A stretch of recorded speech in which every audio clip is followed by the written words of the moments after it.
E aí, pessoal? Eu quero falar sobre algo muito interessante. Há um tempo atrás eu estava meditando e na palavra diz que Deus não ouve oração de pecador. E aquilo me incomodou porque eu já tinha visto esse texto já várias vezes e ficava me perguntando, mas se nós somos pecadores e Deus ouve a nossa oração? Nós aprendemos, né, na palavra que Deus ouve a oração. E o clamor, a súplica, a angústia, assim como a história de Ana, né, em Samuel, que fala que a Bíblia diz que ela se angustiou tanto que nem palavras conseguia mais ter, somente ela chorava. E como Deus não ouve a oração de pecador? E mais um pouquinho mais à frente, a Bíblia diz que Deus ouve a oração de um justo. Então, há uma grande distinção entre a oração de um justo e a oração de um pecador. A oração de um justo é uma oração sincera. Deus ouve a oração de um justo não porque a oração dele é melhor do que a oração dos outros, não.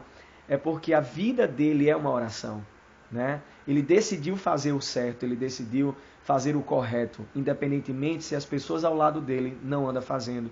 Todos nós somos levados até muitas vezes a pensar dessa forma. Se fulano está fazendo errado e não está tendo consequência, então também vou fazer e não vou ter consequência. Só que como a Bíblia trata, eu lembro muito dessa história de Sansão.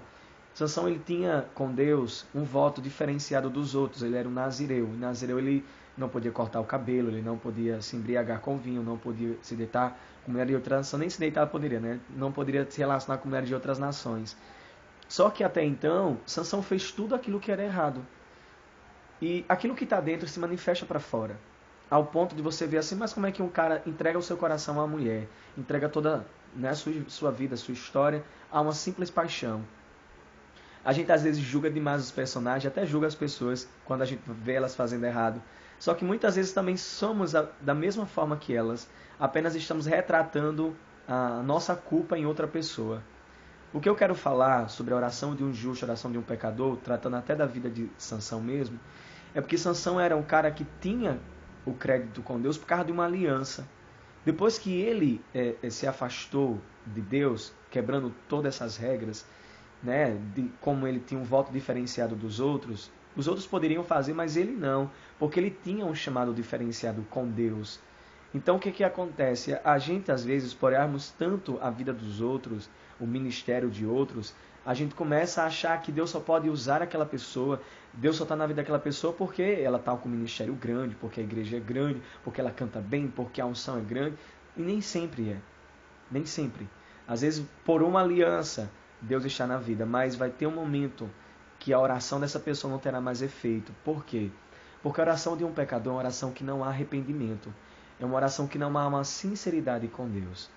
Né? Então, o que acontece? A oração de um justo, ele escolhe fazer o certo, independentemente se as pessoas mangarão dele, se as pessoas tirarão ele como um otário, se tirarão ele como um bestão. Por exemplo, nossa geração, perdoar é uma coisa complicada. Né? Principalmente quando alguém se levanta contra a gente, e a gente sabe disso. É difícil perdoar, mas eu escolhi fazer o certo. Então, por eu escolher fazer o certo, eu vou virar a outra face como Jesus me ensinou. Eu vou virar a outra face. E quando eu precisar de um socorro de Deus, Ele vai vir me socorrer. Por quê? A oração de um justo ela tem poder e vai ter a eficácia dela.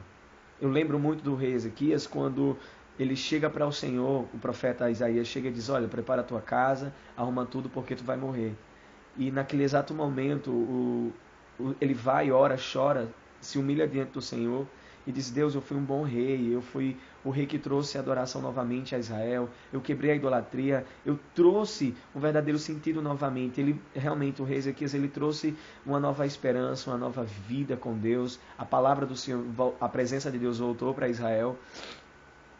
Só que até então ele recebeu uma notícia que não era agradável. Imagina você receber uma notícia que vai morrer, né? Só que aí você vê que o Senhor, ele prolonga aquele dia, que seria um dia de morte, ele prolonga por mais 15 anos de vida por causa da oração de um justo. A oração de um justo ela passa a ter crédito com Deus.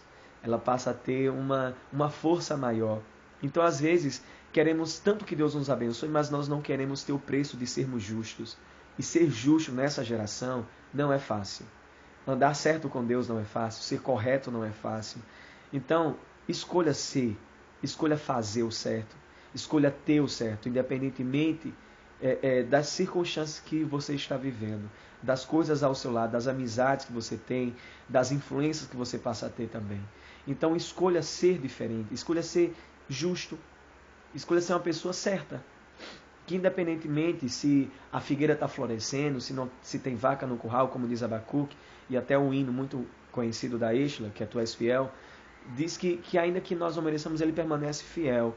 E Abacuque diz na sua oração que ainda que a figueira não venha florescer, ainda assim eu me alegrarei no Senhor. Porque a justiça traz isso para dentro de nós. Porque Deus não está em conformidade com aquilo. E vai chegar a minha hora, vai chegar o meu tempo, e quando for preciso, ele vai se manifestar o Senhor. Então não preciso me preocupar. A minha alma vai estar tranquila e em paz, mesmo que o injusto, mesmo que o ímpio esteja prevalecendo, esteja crescendo, esteja prosperando, e eu não. Eu que ando com Deus, sou fiel, dizimista, ofertante, tudo isso. Então, é uma escolha que eu fiz, é uma escolha seguir a Deus, é uma escolha servir a Deus.